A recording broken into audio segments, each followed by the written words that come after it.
Hi guys, sa video na ito, i-share ko sa inyo kung paano ba mag-edit ng mga videos para sa inyong FB Reels at ito ay part 2. So kapag hindi nyo pa guys napanood yung aking video last week, part 1, kung paano mag-edit ng FB Reels, video FB Reels, so panoorin nyo na lang sa aking latest upload na mga videos.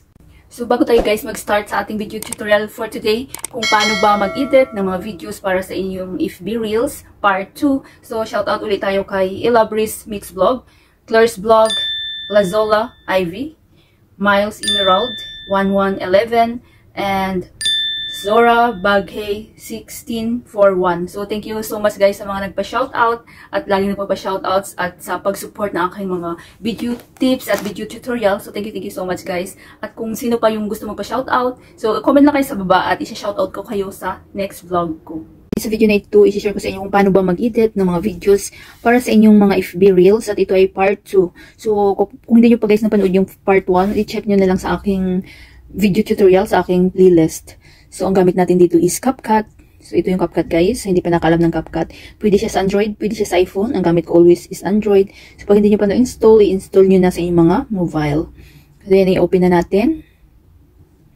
So, hindi ko na ipakita sa inyo guys yung part 1. So, yung doon is, halimbawa, mayroon kayong mga videos na mahaba, yung mga long videos, at gusto nyong gawing 60 seconds, diba? Kasi yung length ng FB Reels na video, same lang siya sa TikTok. So, yung kanyang minimum is 3 seconds, maximum is 60 seconds. So, may gusto kayong i-edit na mga mahabang video. So, ito yung gagawin nyo guys. So, i-exit lang natin to. Then, dito na tayo sa loob ng CapCut. So, yung new project. So, yung gawin natin itong, so, ito yung 60 seconds guys. Ayan, halimbawa ito yung video natin. Then, add. So, yung mga basic, ipapakita ko sa inyo. So, ito na yung halimbawa yung ating video na para sa ating FB Reels, 60 seconds. So, lagyan natin halimbawa ng music. So, marami nagtatanong kung paano lagyan ng music. Pero sa FB Reels, diba guys, meron din siyang music kapag i-upload nyo. Pwede nyo rin gamitin yun. Pero kapag gusto nyo gumamit ng sarili ng music, so, i-click nyo lang itong audio. Then, sounds. Then, maraming dito si CapCut, mga music. Pero be careful kayo guys, meron siyang copyright. So, if ever, so, papakita ko sa inyo kung paano ilagay. So, if ever ito travel or vlog, so, click nyo lang yan. So, maghanap kayo dito kung ano ba yung gusto nyo. So, if ever ito, then, nakikita nyo itong plus guys. Wait lang guys, para makita nyo. Itong plus na blue. So, i-click nyo lang yan. Then, nakikita nyo itong, nandito na siya yung blue. So, i-play natin. So, mayroon na siya, diba? So, mayroon itong music ko. Yung sa original ko na video, mayroon siyang i-mute natin, guys. So, click nyo lang yung video nyo. Then, nakikita nyo itong volume. Kung gusto nyo tanggalin yung music doon sa, nyo, yan. Sa video nyo. Then, check nyo lang. So, halimbawa, mahaba ito lagi yung mga tanong ng mga viewers ko. So, mahaba, syempre, minsan, 60 seconds lang at saka yung music if 3 minutes or 2 minutes, so mahaba yung music nyo, diba? So, split nyo lang yan, guys. So, hanggang dito, diba? Estimate nyo lang na ipantay nyo doon sa inyong video. Yan. So, click nyo lang yan, guys. Split. Lagi nyo piliin yung split. Yan. Then, delete. Delete. So, ayan, pantay na siya. So, ito madaming music si CapCut, pero be careful kayo guys kasi may copyright. So, palitan natin. Halimbawa, may sarili kayong music na na-download na walang copyright. So, i-click nyo lang yan, then delete nyo lang. Then, punta tayo ulit dun sa sounds. Then, nakikita nyo itong TikTok sign, itong parang computer yan. Then, click nyo from device. So, may mga na-download ako dito walang copyright.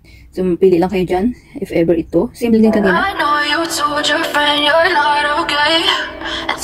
I-add nyo lang yan, guys. Yan, may music na. So, pahina. Gusto nyo palakasan or pahinaan. So, click nyo lang yan. Tap nyo lang yan. Volume. Yan. Gusto nyo mas mahina yung music nyo. Yan. Then, pag gusto nyo maglagay din ng, ng mga effect. So, mayroon ditong effect. Yan. So, yung effect ni CapCut. Then, translation. So, pili lang kayo dyan guys. Ambience. Marami dito guys. Mga animals. So, depende lang sa inyo kung ano yung gusto nyo at isakto nyo kung ano, kung saan nyo ba gusto ilagay yung inyong mga effect. So, yan ang gamit ng effect. Then, mag-back tayo. Then, kung gusto nyo mag-overlay guys, or maglagay muna tayo ng text. Ano ba yung gusto nyong caption sa inyong, ano, sa inyong reel, sa inyong video. Halimbawa, mag-add lang kayo. Then, halimbawa, Dubai cruise ship. So, halimbawa lang ito guys, ha? So, mag-type ako dito ng Dubai cruise ship. So, Dubai cruise ship. Yan. So, tama ba guys? May space. Then, nakikita nyo may style dito. Diyan, maraming mga color dyan guys. Effect. So, depende sa inyo kung ano yung bet yung kulay or ano yung bet yung ilagay dyan. So, pink. Yan. Or ano, or red. So, para mas, ano siya, mas klaro. Halimbawa, yellow. Yellow. So, depende sa inyo kung anong bet nyo, guys. Halimbawa, ano na lang, lavender, if ever. Yan, para mas clear siya. So, depende sa inyo, guys, kung ano yung bet nyo. So, marami dyan kung gusto nyo rin lagyan ng font. Yan, o animation. Lagyan rin natin ang animation kung gusto nyo. Yan, pwede siyang, ano, typewriter. So, kayo nang bahala mag-explore, guys. Then, ano nyo lang to, adjust nyo lang sa baba. Then, check. Then, pwede siya ma-adjust kung saan nyo ba gusto ilagay. Pwede din siyang paliitan gamit tong ating mga daliri. Yan, saan nyo ba ilagay? Dito ba? Dito. Yan. So, lagay natin dito sa baba. Then, play natin. So, meron na tayong text. So, pwede din yung ano tayo gusto nyo mag-overlay. Ito yung pinakagusto ko dito sa CapCut. Pwede kayo mag-overlay ng ilang videos. Then, add overlay. Then, gusto nyo ba photos or ano, or video din yung overlay nyo. So, if ever photo, so maghanap lang ako dito guys ng photo guys, na halimbawa ko. So, halimbawa lang naman ito. Halimbawa yan yung food, kasi yung food sa ano, sa cruise ship. Yan. So, pwede nyo siyang paliitan. Galaw-galaw din siya guys, kung saan nyo gusto ipwesto. Yan, dito ba sa gilid, sa baba, sa gitna. Yan. Pwede siyang paliitan. Pwede kayo mag-overlay dito ng ilang videos, ilang photos, kaya gusto ko tong CapCut guys. Then, play natin ulit. So, may overlay na tayo. Effect, alam nyo na yan, diba? So, gusto nyo filter, pwede rin tong filter guys. So, gusto nyo pang palinawin pa yung video nyo. So, meron ditong clear. Yan. So, depende sa inyo kung gusto nyo lagyan ng ano guys, ng filter or itong adjust. Then, ito yung ginagamit ko minsan kasi minsan parang blur yung video ko. So, nakatulong itong adjust. So, ito yung ginagamit ko, itong brightness. Then, i-adjust nyo lang. Yan. Yan. So, medyo ano siya, tumingkad. Then, i-check nyo lang. So, i-play natin ulit. I know you told your friend you're not okay. And tell me what's wrong and why you never said you felt that way. So, na-share ko na rin sa inyo kung paano ano, diba?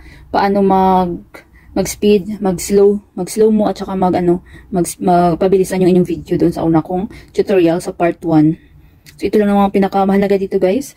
At saka itong sticker, ito. Kung gusto nyo mag-add ng mga sticker, meron din dyan. Yan. So, maraming mga sticker dyan. Mga like or blog. So, kayo na bahala mag-explore guys. Yan, may mga heart dyan. Ito. Bawa ito. Yan, diba?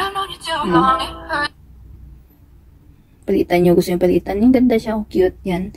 Then, i-check nyo lang. So, yan ang napaka ano guys. Napaka gamit dito sa CapCut. Then, so, meron din ditong ano, video effect. So, i-back lang natin guys. Back muna natin.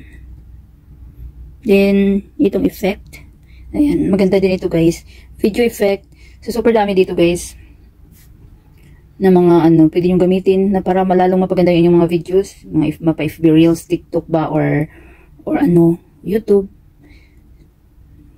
So, halimbawa, hanap tayo dito ng ano, itong vlog.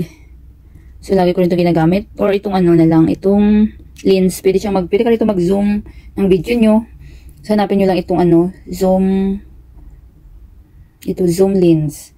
Yan. So, click nyo lang yan, guys. Yan, nag-zoom siya, diba? Check. Wait natin. I know you told your friend you're not okay. And tell me what's wrong and why you never said you felt that way. Guess you're trying to stay strong and fake a smile until I look away.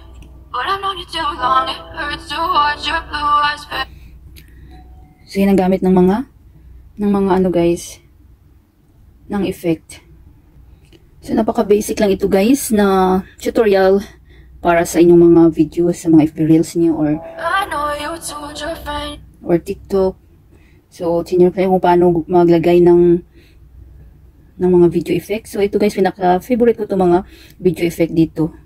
So, meron din dito mga nature. So, super dami dito guys. Kayo na bahala mag-explore. Meron ditong love. Ayan.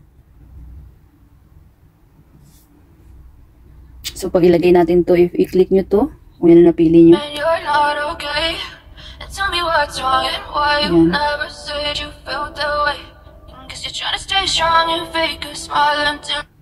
So, check nyo lang. So, super ganda ng CapCut, guys. I know you told your friend you're not okay. Oh my God! Tell me what's wrong and why you never said you felt that way.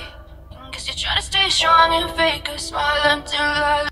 So, pag okay na kayo lahat-lahat, guys, na-edit nyo na, nalagyan nyo ng music, ng mga caption, text.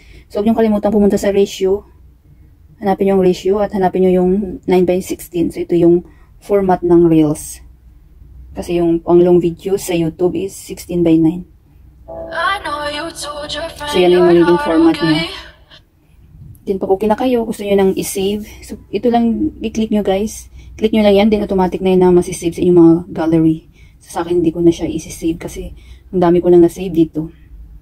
Sana guys, may natutunan kayo sa video tutorial ko na ito at maraming salamat sa panonood. Kung mayroon kayong mga question, suggestion, and request, just leave a comment down below. At huwag niyong kalimutan mag-like, share, comment, at kung hindi pa kayo nakapag-subscribe, i-click niyo lang ang subscribe button sa baba at pakiclick niyo na rin ang bell notification para ma-notify kayo sa lahat ng mga videos na i-upload ko. Always be happy guys, be positive, avoid nega. See you next time!